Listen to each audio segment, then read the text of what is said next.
नमस्कार दोस्तों, स्वागत है आप सभी का हमारे short and word YouTube channel पर। दोस्तों, मैंने यहाँ 80 शब्द प्रति मिनट की डिक्टेशन की सीरीज स्टार्ट की है। इसमें रामधारी गुप्ता खंड 2 की पत्रिका से डिक्टेशन दी जाएगी। इस सीरीज में खास बात यह है कि इसमें जो डिक्टेशन होगी वो 10 मिनट की ना रह के 10 मिनट 30 सेकंड की रहेगी और जो शब्द होंगे वो 840 से ज़्यादा रहेंगे। इससे आपको फ़ायदा यह होगा कि जब आप 10 मिनट से ज़्यादा डिक्टेशन लिखेंगे और इसकी आदत डालेंगे तो एसएससी जैसी परीक्षाओं में जहाँ पे 10 मिनट की डिक्टेशन होती है, तो वहाँ पे डिक्टेशन लिखते समय आपका दिमाग नहीं भटकेगा और जब आप 800 की जगह 840 शब्दों को 65 मिनट में ही लिखने की आदत डालेंगे, तो इससे परीक्षा हॉल में डिक्टेशन को ट्रांसक्राइब करने में आपका जो समय लगेगा, वो ज़्यादा नहीं लगेगा। आप मतलब कंप्लीटली उसको लिख सकते हैं उतने टाइम में। इस वीडियो से प्रैक्टिस करने से आपको यह भी फ़ायदा होगा कि 840 शब्दों में आप 5% या 8% या 10% की जो गलतियाँ आपके एग्ज़ाम में होती हैं, उस हिसाब से जैसे 10% गलतियाँ ओबीसी के लिए या एससी के लिए एसएससी में माफ़ होती हैं, तो जो गलतियाँ होती हैं वो 80 होती हैं। अब 800 की जगह 840 में भी आप 80 गलती करेंगे तो इससे आपके चांसेस ज़्यादा हैं कि वहाँ पे उससे कम ही गलतियाँ होंगी और एक्यूरेसी में आपकी सुधार होगा। अगर डिक्टेशन लिखने में छूट रहा है तो आप डिक्टेशन को बार-बार लिखिए और जितनी बार लिखिए उतनी बार अपने आउटलाइन को ज़रूर पढ़िए। इससे आप अपने द्वारा बनाई गई आउटलाइन को बेहतर तरीके से जानेंगे और शॉर्टहैंड लिखने में यही बात सबसे ज़्यादा ज़रूरी है कि आपने जो लिखा है आप पढ़ पा रहे हैं या नहीं। आपको इस चैनल पर सारे वीडियो फ्री में उपलब्ध रहेंगे। अगर कोई सुझाव हो तो हमें कमेंट बॉक्स में ज़रूर बताइएगा। अगर डिक्टेशन अच्छी लगे तो वीडियो को लाइक और चैनल को सब्सक्राइब कर लीजिएगा और बेल आइकन को दबा लीजिएगा, जिससे आप हमारी नई वीडियोज़ का नोटिफिकेशन आप तक पहुंचता रहे। अब आप तैयार हो जाइए, आपकी डिक्टेशन स्टार्ट होने वाली है। 80 शब्द प्रति मिनट डिक्टेशन स्टार्ट होगी 5 सेकंड बाद।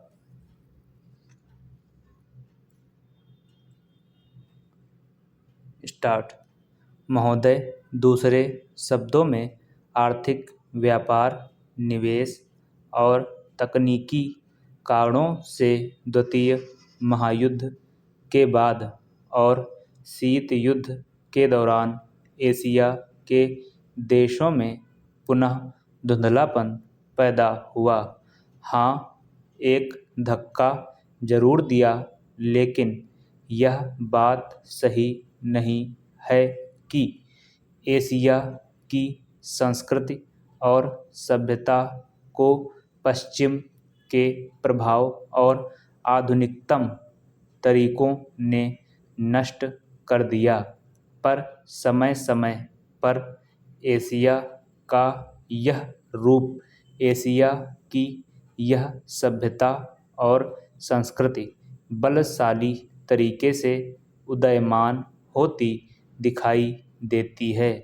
पंडित जवाहरलाल नेहरू ने अपनी पुस्तक डिस्कवरी ऑफ इंडिया में एशिया की पहचान पर लिखा है कि हजारों वर्षों से जब यूरोप अपने अंधकार के युग में था, एशिया ने अपने मनुष्यों की प्रगतिशील आत्मा को प्रभावशाली ढंग से दर्शाया। उन्होंने यह विश्वास भी जताया कि एशिया की संस्कृति और सभ्यता यूरोप की संस्कृति और सभ्यता से अधिक प्राचीन है। आज के दिनों में भी चीन के नेता अपने यहाँ आध्यात्मिक क्रांति की बात करते दिखाई देते हैं और अपने आर्थिक विकास को भी प्रतिबिंबित करते हैं। मलेशिया के प्रधानमंत्री भी बड़े गर्व के साथ मलेशिया के रास्ते की बात करते हैं और आधुनिकता और पारंपरिक संस्कृति के मिश्रण से मलेशिया का विकास करना चाहते हैं। भारत के प्रधानमंत्री भी मध्य मार्ग की बात करते हैं, जिसको वे भारत का पारंपरिक विचार कहा करते हैं।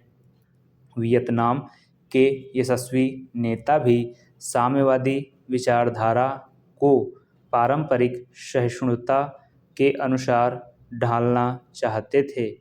एशिया के इन सब नेताओं की समय समय पर की गई घोषणाओं का वर्तमान संदर्भों में पूरा अर्थ लिया जाना चाहिए, जो एशिया की पहचान को नए सिरे से बनाने में सहायक सिद्ध हो रहा है।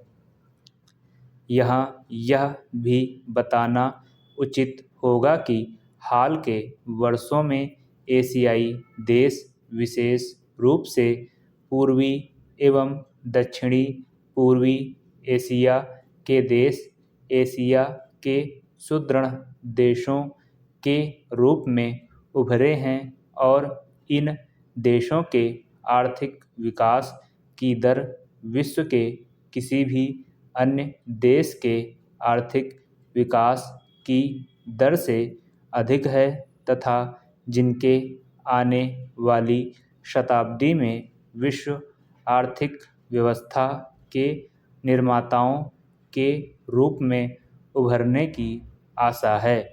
आर्थिक सफलता की इन कहानियों का श्रेय मुख्य रूप से अनुशासित कार्य, किफ़ायत एवं बचत की ऊंची दरों जैसी एशियाई विशेषताओं को जाता है तथा इनसे देशों की जनता के जीवन स्तर में सुधार आया है और एशिया की पुनः खोज जैसा वातावरण बन रहा है। एशिया के देशों में अब आपसी भाईचारे की भावना उभर रही है और इससे ये देश परस्पर निर्भर हो रहे हैं तथा शीत युद्ध के प्रभाव से मुक्त होते जा रहे हैं। हमारी सरकार ने अपने एशियाई पड़ोसियों के साथ बेहतर संबंध बनाने में पहल करके इस बदलते रुख के प्रति सकारात्मक रवैया अपनाया है।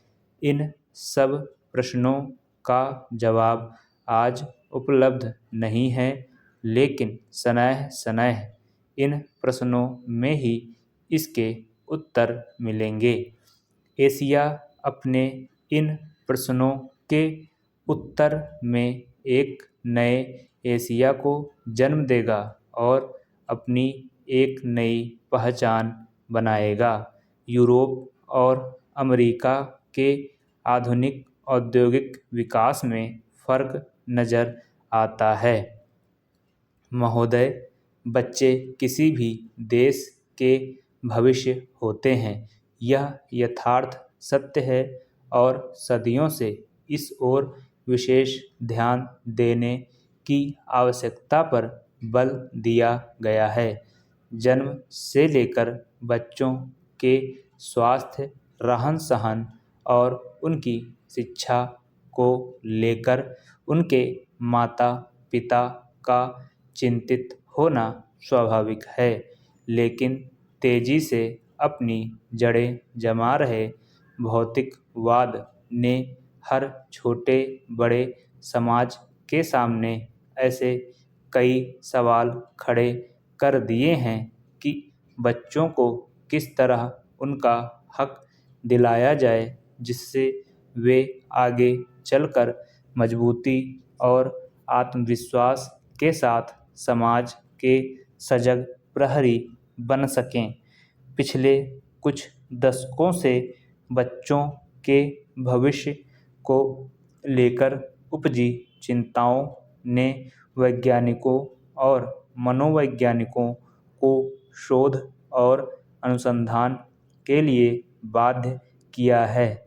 नित नई समस्याओं ने माता-पिता को दुविधा में डाल दिया है।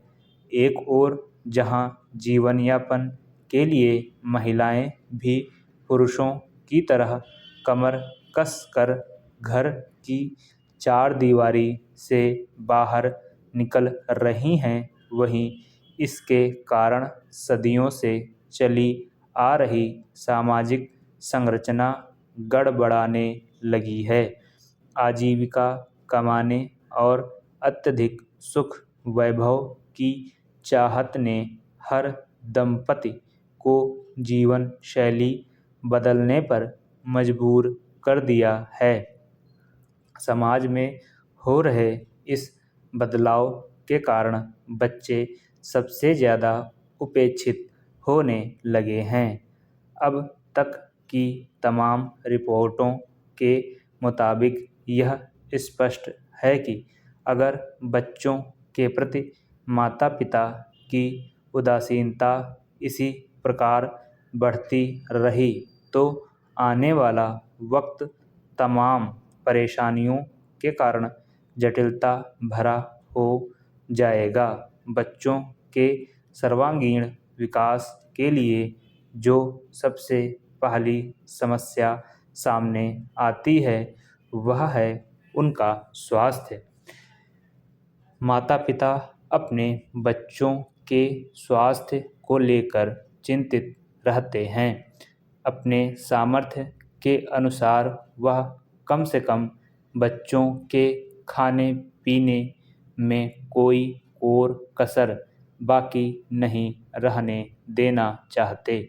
इस प्रयास में अक्सर यही देखा गया है कि माता-पिता खाने-पीने के मामले में बच्चों पर मनोवैज्ञानिक दबाव रखने में लगे रहते हैं। उनकी कोशिश यही रहती है कि उनका बच्चा हमेशा खाता-पीता रहे और फिर यह होता है कि बच्चे के खाने-पीने का कोई समय निर्धारित नहीं हो पाता और उनकी आदतें बिगड़ जाती हैं। असमय खाने-पीने के कारण कई प्रकार की समस्याएं पैदा होती हैं। इन बच्चों में मोटापा होना प्रमुख है। अगर आंकड़ों पर नज़र डालें तो पता चलता है कि विकसित देशों में खास तौर से बच्चों का मोटापा चिंता का विषय बनता जा रहा है। समाप्त।